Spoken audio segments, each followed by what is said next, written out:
Welcome back to the Big Rant Show. Thank you for joining me. Now, today on the show, we're just going to run through a few quick little things here. Try to hit that 8-minute mark so maybe I get better in the algorithm here on YouTube. We'll see what happens. Anyhow, in the news today, not a lot of great stuff going on. Yesterday in Missouri, they passed some more anti trans laws. At least they passed them into I think, the main legislature. Now they're going to be voting on them, even though the state of Missouri had promised that they wouldn't be doing any anti-trans legislation in this session. Of course, they're Republicans, so they lied. That's what Republicans do, right? Republicans don't do anything but lie. That's all they ever do. Just keep that in mind when you go to vote in 2024 here in a few months. The other day, speaking of Republicans, Donald Trump won the Republican primary in New Hampshire. He won like 54 to 44% roughly, thereabouts. But what was weird about it is after he got done winning the election by a pretty good margin, he still couldn't stop screaming and ranting and raving, both in his acceptance speech and in his on Truth Social. Again and again attacking um, Nikki Haley over and over again. Why? Because she wouldn't drop out of the race. She's going to keep going and try to make it to Super Tuesday.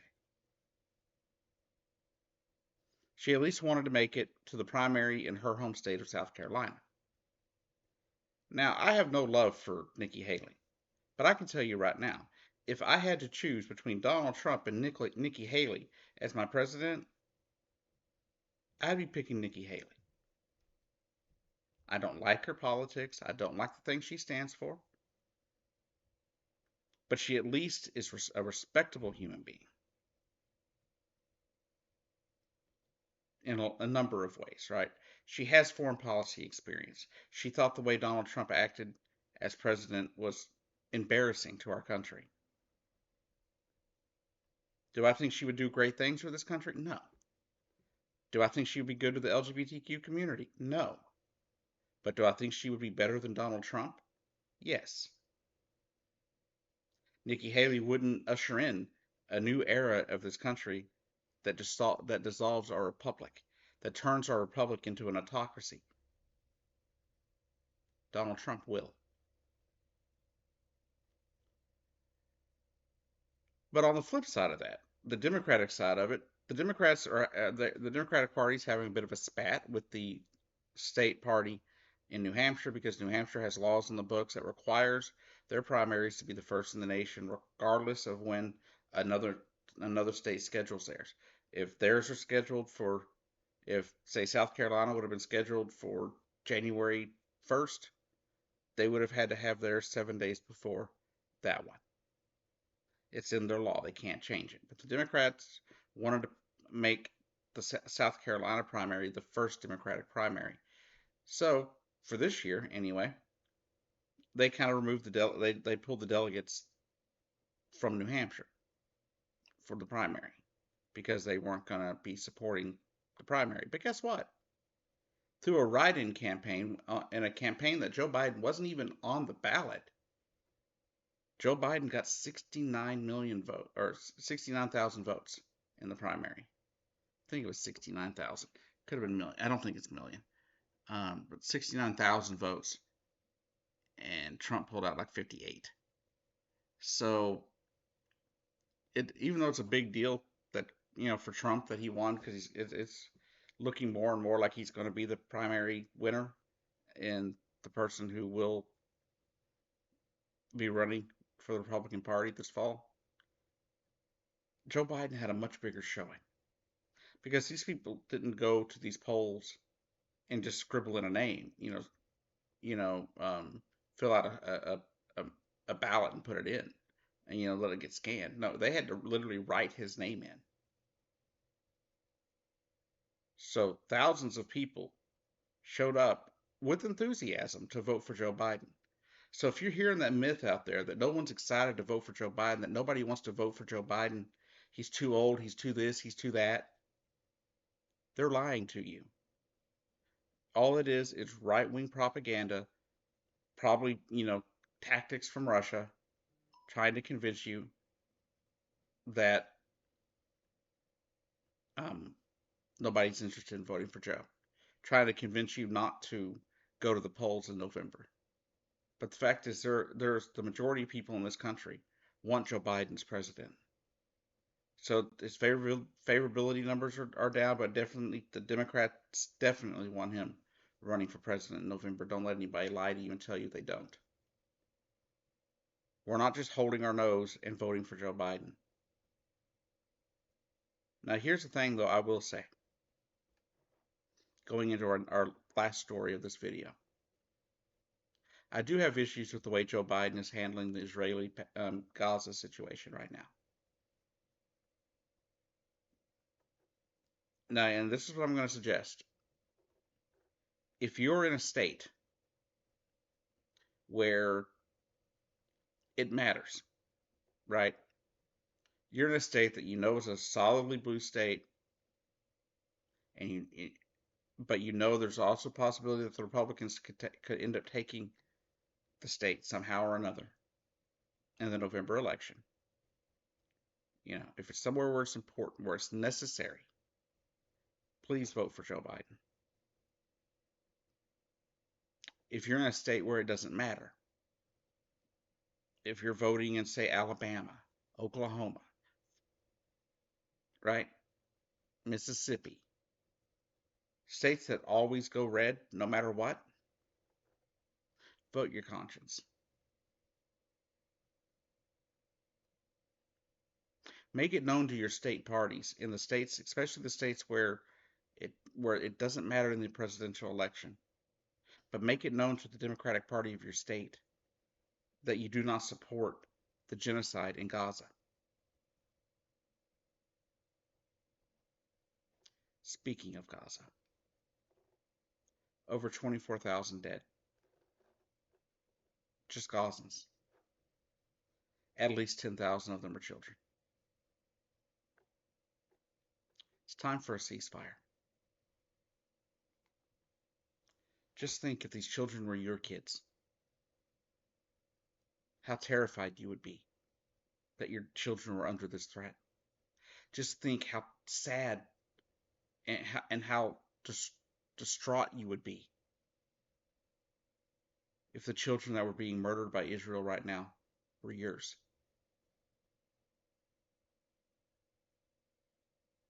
Just think of those parents that are dealing with that right now.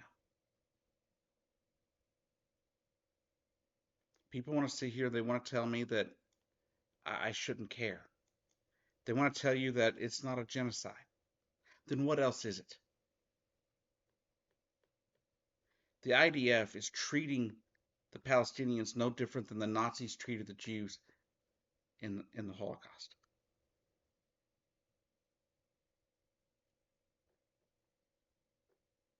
Instead of gas chambers, they're using bombs. But you know what they have found? They have found mass graves already in areas. People that weren't counted among the dead. The IDF has been seen and filmed dragging people out of their houses and sweeping them away to prisons. Sound familiar?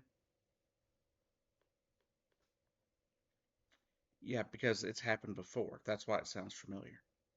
It's exactly what the Nazis did to the Jewish people of Europe.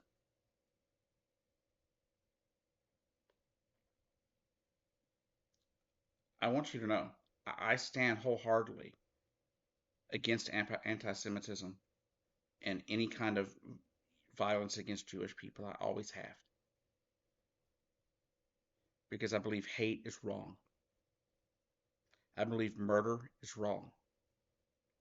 I believe killing people just because you disagree with their religion is wrong.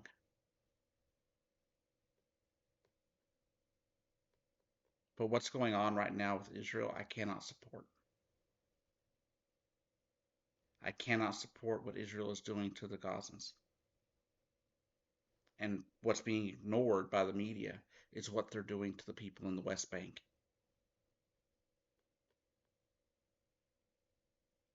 There's a reason that there's been a fight and a war between Hamas and Israel since about 88, 87, 88 when Hamas came around. There's reasons for it, right? Now, I don't condone anything Hamas has done because I don't condone killing. I just don't. I find it deplorable. There's no reason for killing, especially if it's not in self-defense.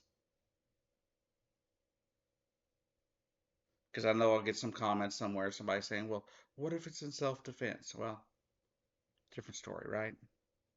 If someone's trying to harm you and you fight back, that's sometimes a little different, right? We'll talk about that in another video because we got people here in Oklahoma who think if you get in a fist fight, that you're justified to shoot them. It's a fist fight. But why does Hamas exist? Why is Hamas there? Doing the terrible things that they do? Because the people of Palestine felt they needed protection from the oppressive regime of the Israeli government.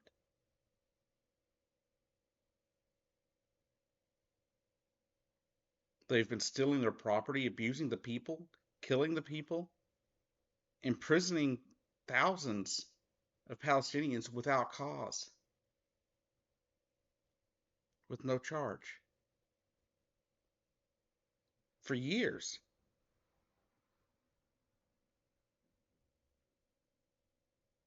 The IDF has been killing Palestinians for decades.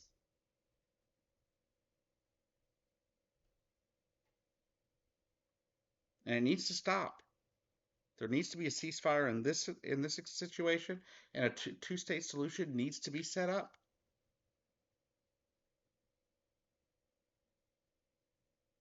I don't think it's proper that Israel is stealing land from the Palestinians, land that people have lived on for generations.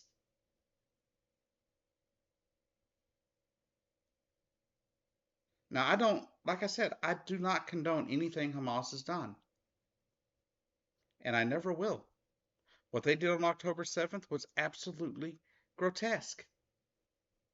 And yes, Hamas should pay for that. But you know who's not paying for that? Hamas. The people that are paying for it are the women, children, and men who had nothing to do with what happened on October 7th.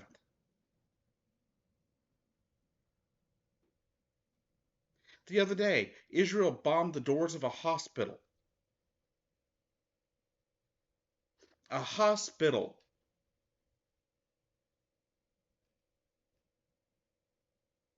Before that, they were bombing freaking refugee camps.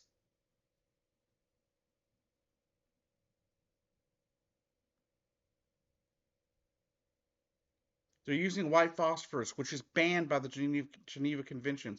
And so are some of the places they have bombed, like hospitals, schools.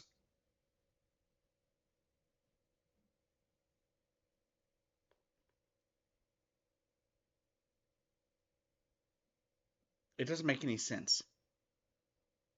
Israel has been given option after option on ways to not have to deal with this anymore. They had a deal that was made between, I think, several nations got together that were in support of Palestine existing, but not in support of what Hamas had done. They got together in Qatar. They created this whole idea of a plan that would remove Hamas as a military force within Gaza, and would have given basically the Palestinian Authority control of Gaza again. a group which Israel has been able to work with.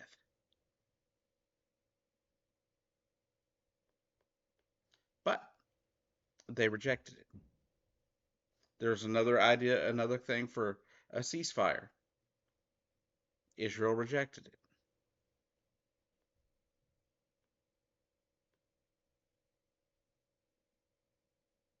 President Joe Biden has said has told them they need to, wind down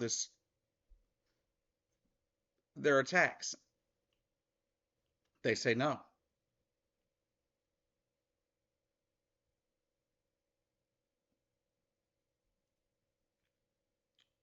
And I know for a fact that the state of Israel does not speak for all Jewish people. The fact that this has spurred on anti-Semitic attacks in the U.S. and Europe is disgusting.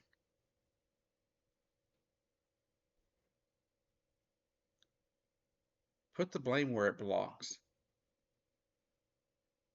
The blame belongs on the government of the state of Israel and the actions of Hamas. I believe if a two-state solution were to be enacted, where say we cut it, we just stop everything where it is, no more settlements by Israel, maybe a concession of land back to the Palestinians that they have stolen over especially the last 20 years or more. But definitely no new expansions, no new settlements.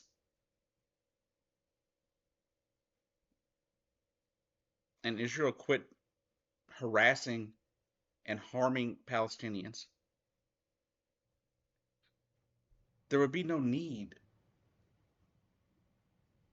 for any kind of group like Hamas existing. As I've said before, all they are doing with each bomb and each missile they fire into Gaza is they're creating a new terrorist. Every single bomb. That's how you create terrorists. It's not how you get rid of terrorism.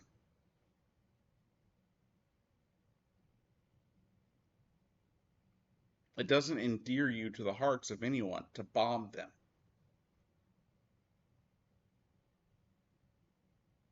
Heck, in Yemen, even though the government is at war with the Houthis, the Yemeni government has come out against the bombing attacks by the U.S. against them.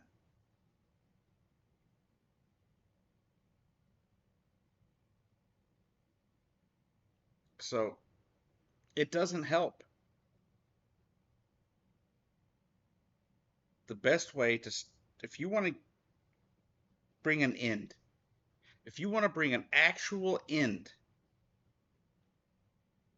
to terrorism, what you have to do is stop blowing people up. The solution is easy. A two-state solution where Israel's allowed to exist and an official state of Palestine, or whatever they want to call it. But the Palestinian people have been around for centuries. They're not gonna, they're not just going away. They've always been there. And honestly, if there was a way to work it out, it would be one of the most wonderful places on earth.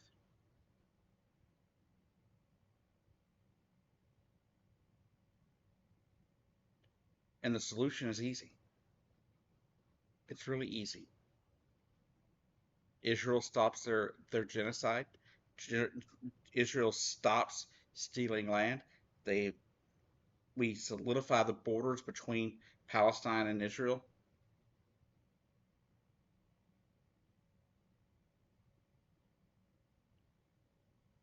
And we create a system in which people can cross in and out for where if they work, say an Israeli works in somewhere in Palestine, okay. If they work in Israel, okay.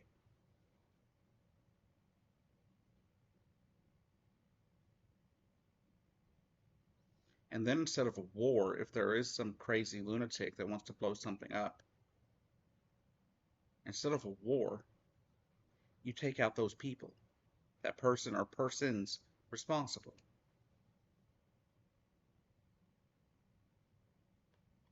Make it clear that terrorism will not be tolerated with a two-state solution.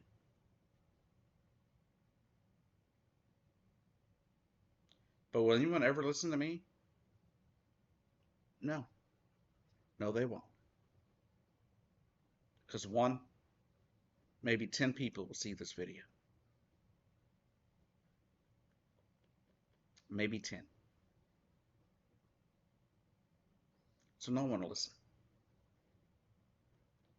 But I can tell you it worked. At least it would stop a lot of terrorism. Because a lot of the terrorist groups exist simply because of what Israel has been doing to the Palestinian people for decades. Thank you for watching. This has been the Big Rant Show, the real home of progressives.